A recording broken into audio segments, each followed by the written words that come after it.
All right, it is heavy hitter time. Cosmo Macero of O'Neill & Associates flew in just for this appearance. Yeah. From? Touching down in from Austin, Texas, on to the next leg of my vacation to Cooperstown, New York for the Baseball Hall of Fame. You understand who butters your bread, so you're here, my friend. That's right. Tad's is, on the other hand, off for school vacation week, which means City Councilor Tito Jackson in the house. How you doing, VB? I appreciate being back here, and I appreciate that I now fit the figure of Beacon Hill. Yeah, Cosmo does not, however. He continues to dwindle away. We love it, Cosmo. Keep it up. Thank you. Actually played golf in Texas. I play a lot of golf, but yeah, Texas was real hot, a little bit of tan. Not really, actually. It's gone? No. Right. Yeah, I'm silent. That's good, actually, right there. Let's get started on this. Tito, air traffic controllers in the news.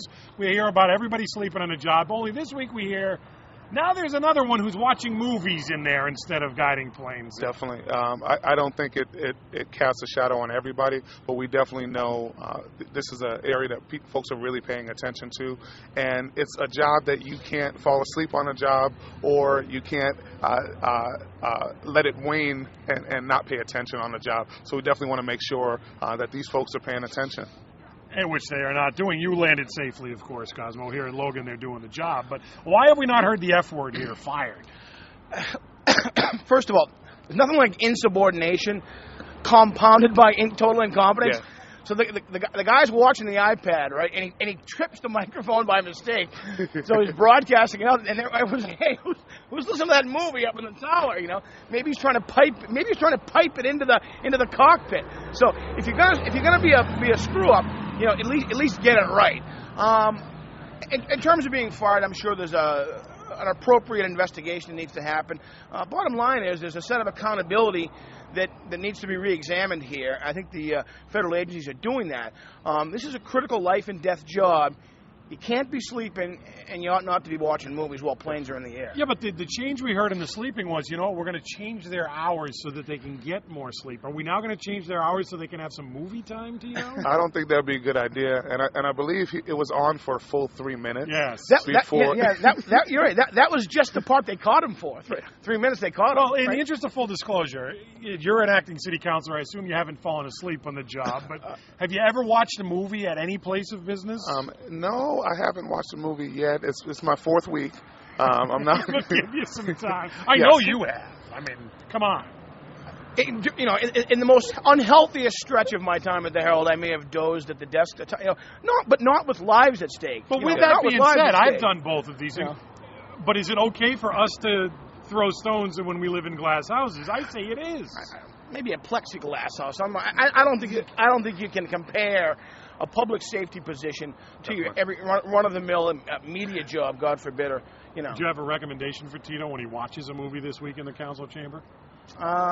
You know, I don't. I'm not up on what the latest is. I'm not sure. I have no recommendations, and actually we do not watch movies in the council chamber of VB. Wink, wink. Your secret is safe with me, Tito. Let's talk about the president for a second. Yesterday we find out, Cosmo, of course, it's tax day. Pay your taxes. The president has done so at a 26% rate, Cosmo. Interesting, because he made $1.73 million. You were a guy who was in that highest tax bracket. You will be paying more than 26%, sure. Unlike the president. Do you have an issue with this? Complete falsehood, number one. Number two, look, I think the president says, look at my return. Okay. People in my bracket will pay more, including myself. So you, off the air, you said, why didn't he just have his accountant give him the highest rate? No, he wants to make a point. I ought to be paying more, and so should many other Americans. Therefore, let's do my tax reform. And I agree, Cosmo.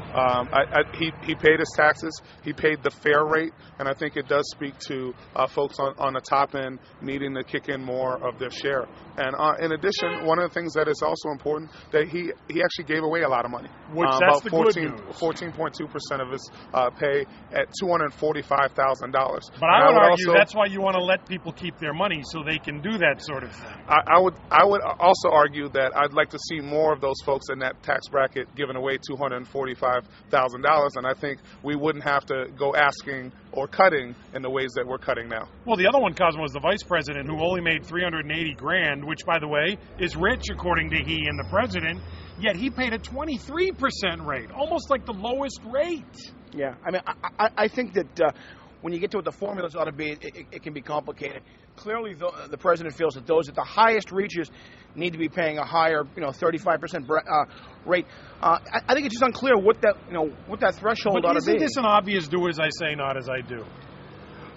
Well, he's following the tax code, and how he trued it up, right? Is he put that extra 14.2% and $245,000 back into nonprofits? I think that's the way to fix it. The council's right. In Massachusetts, only an idiot says, "Oh yeah, voluntarily tax me at the higher rate." No, the code says, here's what the tax rate is, and you pay that. That's what the president did.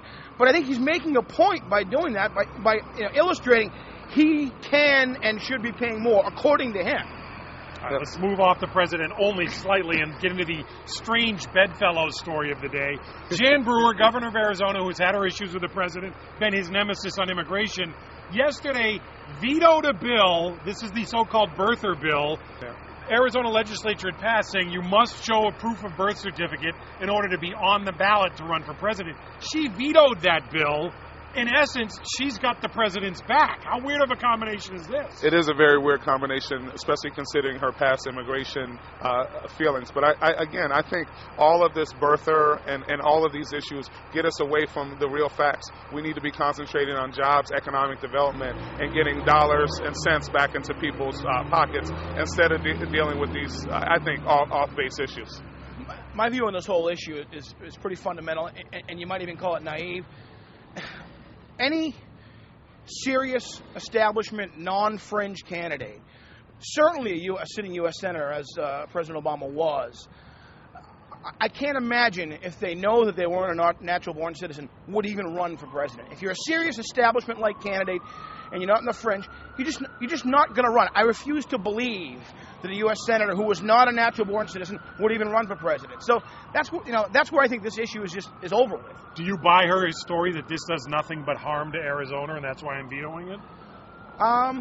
I think she's right in saying that because you know what? All you're doing is setting up a mechanism that's going to throw off the electoral process in that state and therefore potentially in the whole country. Scale of 1 to 10, how did Tito do as a hitter? I'd say about a 9.8. Thank you so much. 9.8. His microphone's turned around. I got to take points off for that. Okay, we're gonna turn the mic. Okay, I didn't realize the advertisement situation. Okay, Cosmo's at about a 7.0 for lying about his taxes again this year. You're paying way more than the president. You'd have donated half that to charity. Am I right or wrong? You're taking school vacation in Austin. Who else does that but the uber rich? I only wish I was in a position to give 15% of my income to charity. Maybe I am, but I haven't. How are you not in a position to give 15% of your income? You can give it. Are we done yet? Cosmo Macero of O'Neill Associates. Tito Jackson, Boston City Councilor. Great job, Tito. Thank you so much, BB. We'll take a time out. The head of the T in the house when we come back. Stick around.